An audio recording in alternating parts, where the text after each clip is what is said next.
Iraqi student Auday is learning Spanish at Baghdad University. He loves everything to do with Spain. That enthusiasm has helped propel him to the top of his class. Auday lives at home with his parents, brother and sisters. He calls his bedroom my Spanish room. Auday visited Spain as a child and dreams of going back. He knows the map by heart. He treasures the holiday snapshots that remind him of the carefree days of youth, free of the uncertainty now haunting Iraqis. I don't know what's going to happen tomorrow, or even today, this afternoon.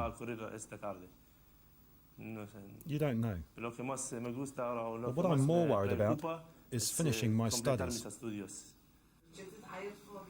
The Qassams used to run a store, and although they can still afford a good meal, money is tight.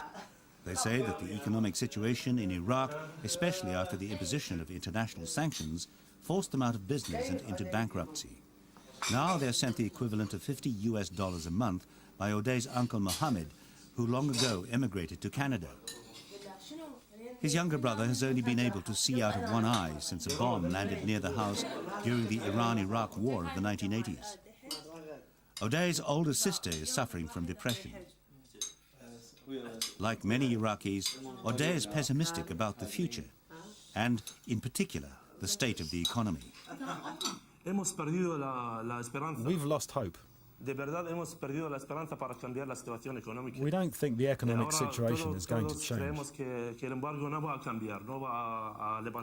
We all think the embargo isn't going to be lifted. We're working and studying normally. But the embargo is going to be there forever. Until death.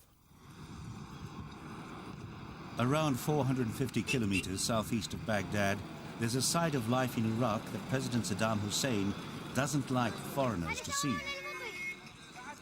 Children and animals scavenging through rubbish-filled streets in the southern port of Basra. Iraq's economy is in tatters because of the years of war with Iran. The disastrous defeat by a US-led coalition in the 1991 Gulf War and the ensuing international economic sanctions. It has a foreign debt of around $140 billion, but Baghdad hasn't paid any interest for more than a decade and seems unlikely to do so. At this scrap metal market in Basra, there are plenty of sellers, but few buyers.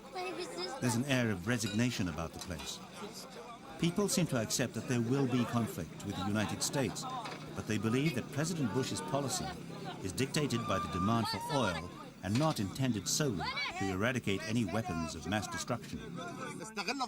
Iraq doesn't have anything to defend ourselves with. The US, Israel and the West have power and weapons to destroy Iraq. There's nothing we can do. Amid increasing talk of war, the price of oil has increased. In Iraq itself, petrol is still cheap. 100 liters sells for around $1 US. Pure bottled water can be 25 times more expensive. Iraq is sitting on an enormous amount of oil. Experts estimate the reserves are worth more than $3 trillion, second only to those of Saudi Arabia. So the country could be very wealthy, but it isn't. At least some of the blame for that can be laid at Saddam Hussein's feet. But the big debate is just how much more and what more, if anything, should the United Nations be doing about it. The 1991 Gulf War's immediate cause was Saddam Hussein's invasion of oil-rich Kuwait. The potential of Iraq's reserves is barely tapped. United Nations sanctions forbid Baghdad from selling all but a small fraction of its oil.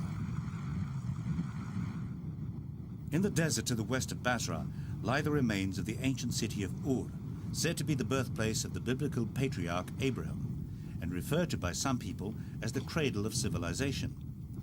It has become a political symbol for Iraqis, who accuse the United States of indiscriminately bombing the region with no respect for its irreplaceable cultural heritage. Archaeologist Daif Messou knows just where to find all the pieces of shrapnel said to result from the bombing. The American in 1991 made damage in this temple, exactly in the east direction, and you can see the traces of the damage. Yeah. And the ziggurat, it's a temple, a civilization, not another things, what they bombed it. The US-led coalition stops the Iraqi military flying over the Kurds in the north and the Shiites here in the south, using force where deemed necessary. Every day they were flying, and some days they pumped.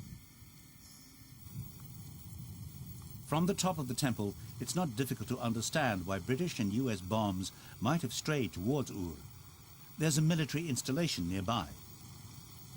Whether or not Saddam Hussein has nuclear, biological or chemical weapons, it's a fact that he has poured vast amounts of money into the military.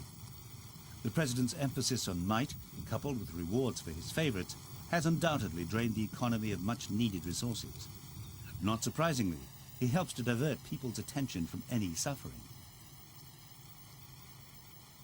As sanctions made the already miserable economic conditions worse, many Iraqis have sought greater solace in religion. So, mosques like this are being restored. Iraq was once considered one of the most secular countries in the Arab world, but is now becoming more religious. The Iraqi leader has taken the opportunity to be seen as part of that Islamic revival. Swords welcome visitors to Baghdad. This month, those visitors could include returning United Nations weapons inspectors who quit the country 4 years ago through lack of cooperation. But their trip will be restricted with no admittance to any of the Saddam Hussein's presidential palaces. So the international debate and possibility of conflict continues. The Iraqi leader is everywhere. Here, his image presides over an evening of soccer matches involving teams from the equally ubiquitous armed forces.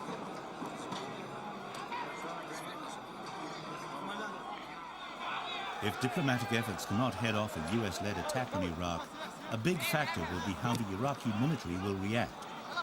Some Western analysts argue that Saddam Hussein's army lacks morale and would quickly break ranks.